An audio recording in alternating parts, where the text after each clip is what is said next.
Bonjour à tous. Donc aujourd'hui, je vais vous parler dans cette deuxième vidéo de problèmes de sécurité et je vais essayer avec vous de mettre en place la maxime Never trust user input. Ne jamais faire confiance à ce qu'un utilisateur entre dans votre ordinateur, dans votre site internet, dans votre logiciel. Le principe de base ici, parce qu'on va faire du web, euh, ça peut être utilisé partout. C'est notre petite phrase qui dit qu'il faut filtrer l'entrée, filter input, et qu'il faut échapper la sortie. Alors, pour faire comprendre ce que ça veut dire, prenons un petit schéma. Donc, au début, vous avez donc ici tout un tas de données qui peuvent être entrées. Alors, certaines sont correctes, c'est bien, on va pouvoir les traiter comme il faut. Certaines sont totalement illogiques, par exemple un email qui n'a pas d'arrobase ou un âge qui a été écrit avec des lettres. C'est pas normal. Et enfin, les données mal formatées. Par exemple, une date, vous avez demandé la date, elle soit écrite avec les 2 chiffres du jour, 2 chiffres du mois, puis les 4 chiffres de l'année. Et ils ont donné 2 chiffres du jour, 2 chiffres du mois, mais seulement les 2 chiffres de l'année. Ben là, c'est mal formaté. Ben, ces trois types de données-là, ben, il y a des choses qu'on peut traiter, certaines choses qu'on ne peut pas traiter. Alors, ce qui va se passer, c'est qu'on va les filtrer. Et le filtre, il peut faire deux choses. Son premier but, c'est d'enlever toutes les données qui ne sont pas traitables. Donc ici, c'est pour ça qu'on a gardé que les données correctes. Ce qui signifie que toutes les autres données ont été totalement oubliées. Elles ne sont jamais dans votre base de données. Si c'était juste un mauvais formatage, vous avez peut-être essayé de trouver un moyen de les assainir. C'est-à-dire que vous avez essayé de trouver le format le plus proche et de deviner ce qui se passait. Donc notre programme va tourner avec tout ce qui est donné, les fameuses données correctes qui sont ici. Et il va avoir une phase d'adaptation à la page ou à la base de données. Ou est-ce qu'on utilise tel ou tel autre type d'application. Je vais vous donner par exemple un exemple après avec une application mobile. C'est pas le même type d'adaptation qu'avec avec une page web normale. Donc là, les données vont être adaptées. Donc ce que j'ai schématisé par, on va prendre un carré, les données sont les mêmes, mais on les met dans un carré parce que une page web, ça demande un carré, euh, au lieu d'avoir un rond. Alors, un petit exemple de comment est-ce qu'on filtre quelque chose par rapport à ce que je vous disais tout à l'heure, c'est filtrer une adresse mail. Il faut vérifier que l'adresse email est du bon format, par exemple. Et ben, PHP possède des fonctions qui sont déjà préfaites. Alors, vous avez ici filter input, euh, qui permet, donc, qui est ici, qui permet de filtrer le post, le get, ou il y a deux autres types d'entrées qui ne sont pas utilisées ici. Ça permet de vérifier que c'est cohérent, tout simplement. Alors, ça prend en premier paramètre le type de données, donc où est-ce que ça va aller chercher. Est-ce que c'est du post, est-ce que c'est du get. Ensuite, le nom de la donnée. Et enfin, le type de filtre qu'on va appliquer. Ici, on dit, est-ce que valide-moi que c'est un email. Si c'en est un, il va renvoyer true. Si c'en est pas un, ou alors qu'il n'y avait rien dans post mail, eh ben, il va envoyer false. Comme ça, vous pouvez gérer tout de suite, avec une seule commande, vérifier que le post existe et est-ce que, ici, il est du bon format. Donc, filter input, c'est vraiment super important. Si vous avez d'autres filtres un peu plus compliqués à utiliser, il existe une autre fonction qui s'appelle filter vars, qui est tout aussi efficace, mais qui permet de customiser un peu plus les choses. Mais basiquement, filter input est très utile. Et maintenant, je vais passer à ce qu'il y a de plus important, ce qui va mettre le plus de temps dans notre vidéo, c'est l'adaptation des données. Parce qu'il y a énormément de failles de sécurité qui apparaissent parce que les données n'ont pas été adaptées à leur sortie. Alors, c'est quoi la sortie? La sortie, ça peut être la base de données, parce que vous avez enregistré les données dans cet outil. Ça peut être une page web. Ça peut être une application mobile. Je vais vous en montrer une tout à l'heure. Ça peut être un fichier texte, ou un fichier Excel, ou un fichier PDF. Ça peut être aussi un email, quand vous envoyez un email pour prévenir quelqu'un qu'il a un nouveau message message privé qui est arrivé, et ben c'est une sortie. Et donc, toutes ces choses-là, c'est différent, et elles n'ont pas forcément les mêmes contraintes. Une base de données, vous pouvez mettre tous les textes que vous voulez. Le seul problème, c'est qu'il faut absolument que s'il y a un apostrophe ou un guillemet, ça soit compris comme tel.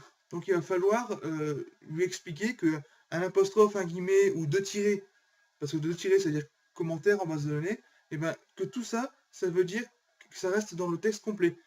Donc c'est pour ça que vous utilisez souvent prépare puis exécute. Dans les pages web, vous allez plutôt avoir des problèmes avec le HTML. Si vous insérez du HTML dans la page web, il va y avoir quelques petits problèmes. Dans le domaine des pages web, des fois, vous pouvez vouloir garder du HTML, mais à ce moment-là, il va falloir que vous fassiez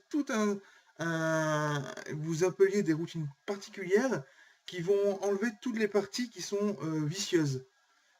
Et vous allez juste garder ce qui est acceptable et que vous savez que c'est sécurisé.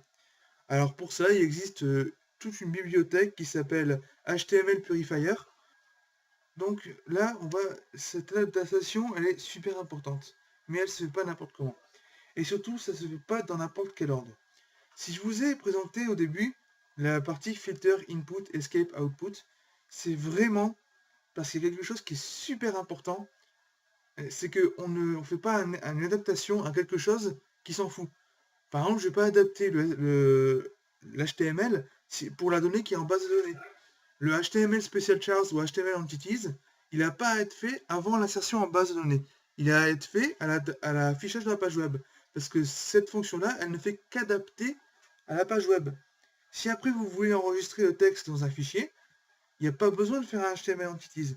Au contraire, si vous faites ça, ce que vous aurez, c'est que il y aura les caractères inférieurs et supérieurs, les chevrons, qui sont remplacés par leur équivalent.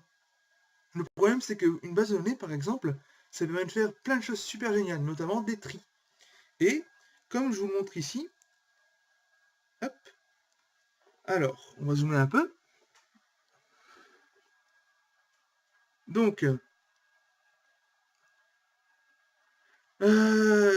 ici, j'ai demandé, compare-moi donc le caractère chevron inférieur et le caractère chevron supérieur. Et je demande est-ce qu'il est inférieur. Est-ce que le caractère inférieur est avant dans l'alphabet, ce qui est avant le caractère supérieur. Donc, après avoir corrigé mes petites fautes de frappe, j'ai obtenu que, effectivement, le caractère inférieur était placé avant le caractère supérieur dans l'alphabet. Donc, si je fais un tri avec ce caractère-là, tous les messages qui commencent par un chevron ouvrant seront seront placés avant ceux qui commencent par un chevron fermant, par exemple.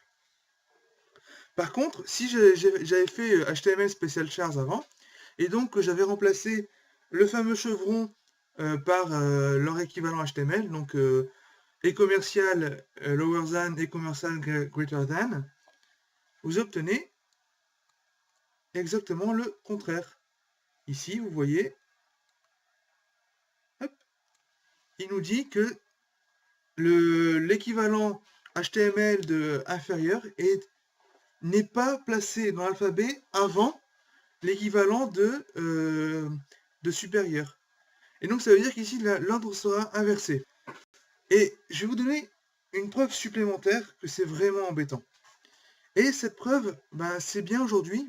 Vous savez, vos sites internet, au début c'est bien, c'est les sites internet, et puis peu à peu, vous voulez les améliorer, vous allez en faire, pour les distribuer, vous allez en faire des applications pour vos téléphones, pour Android, pour iOS ou pour Windows Phone. Alors, moi j'ai choisi, parce que c'est ce qui est le plus simple à coder, de créer une application pour Windows Phone. Alors, comment est-ce que je fais? Je vais simplement rechercher dans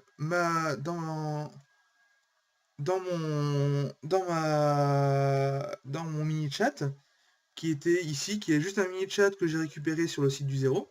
Donc si je mets voilà, c'est ce mini chat là. Je vais donc ici envoyer une requête À chaque fois que je vais envoyer des données, j'envoie une requête post avec le texte et donc le message et le pseudo. Et je vais lui envoyer ça pour qu'il enregistre.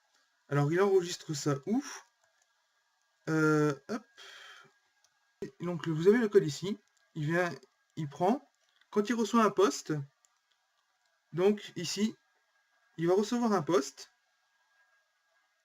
pseudo et message, et il les envoie dans la table, dans la base de données.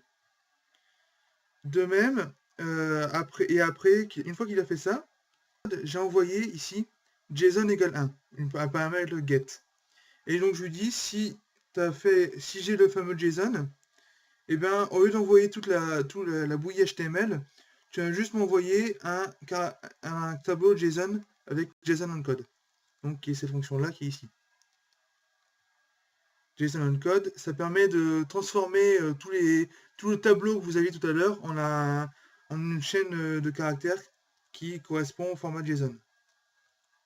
Donc, on va aller à l'émulateur, parce que maintenant que j'ai fait ça, et on va envoyer ça. Hop, donc vous voyez, il a envoyé le message, il a envoyé 2 fois parce que j'ai fait un double clic, et tout à l'heure j'avais envoyé blabla. Vous voyez, donc tout y est. Et ici, si je mets à jour, j'ai mes fameux 2 messages qui sont là. Alors vous voyez, tout fonctionne super bien, etc. Parce que, comme je vous l'ai dit, le HTML Special Chars, je ne l'utilise ici qu'au moment où je le passe en HTML, parce que j'ai adapté. Mais certains disaient tout à l'heure, disaient souvent que ouais, c'est embêtant de l'appeler tout le temps à l'affichage. Pourquoi ne pas le faire quand on est en base de données? Comme ça, tout de suite quand on met en base de données, comme ça, il n'y a plus de problème après. Alors, en fait, s'il y a des problèmes, donc ici, je vais juste faire un petit changement et je vais appeler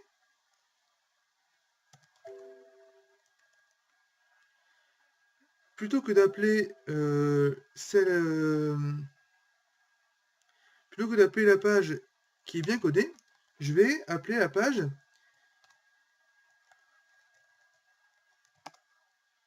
qui est codée selon les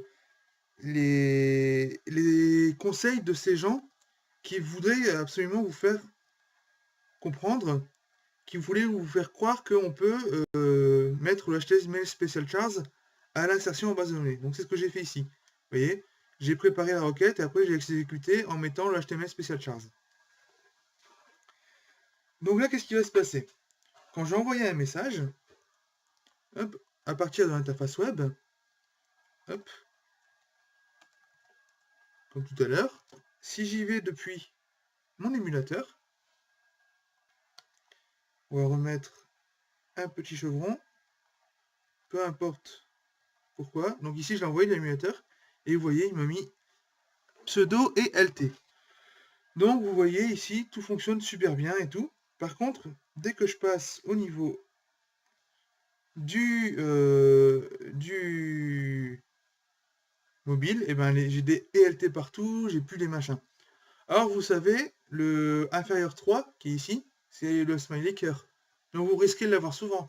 Donc c'est-à-dire que là vous avez carrément abîmé le message juste parce que vous avez voulu dire bon c'est pas grave, on va enregistrer en base de données, puis et puis après on sera tranquille. Eh ben non, vous n'êtes pas tranquille, parce que là vous avez juste mis un lien très très fort entre ce qui est dans votre base, entre comment vous enregistrez et comment vous affichez.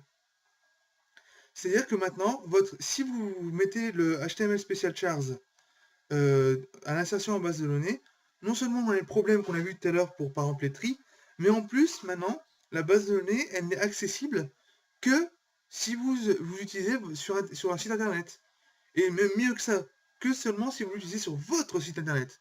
Parce que si vous donnez les données, si vous acceptez que les données soient mises à contribution chez d'autres personnes, et ben eux, ils afficheront peut-être mal parce que ben vous avez mal formé votre histoire. Et ça c'est très embêtant parce que sur internet, tout le monde est connecté et tout le monde n'utilise pas forcément le navigateur. Certains utilisent leur mobile, Et certains utilisent des applications autres, par exemple sur votre tablette ou même sur votre ordinateur. Vous voyez, j'ai Windows 8, je peux faire des applications qui ont un chat à côté. Et pourquoi est-ce qu'il y aurait il y a aucune raison pour que le chat, il aille pas regarder ce qui se passe sur le chat web en même temps. Vous voyez? Et ça, c'est super embêtant. Donc vraiment, l'adaptation des données, c'est quand on affiche, quand on met en sortie. La base de données n'a pas à avoir d'adaptation au HTML, puisqu'elle s'en fiche du HTML. Le HTML n'est pas exécuté en base de données. Voilà, en espérant que ça vous a plu, que ça vous a aidé, à la prochaine fois. Merci.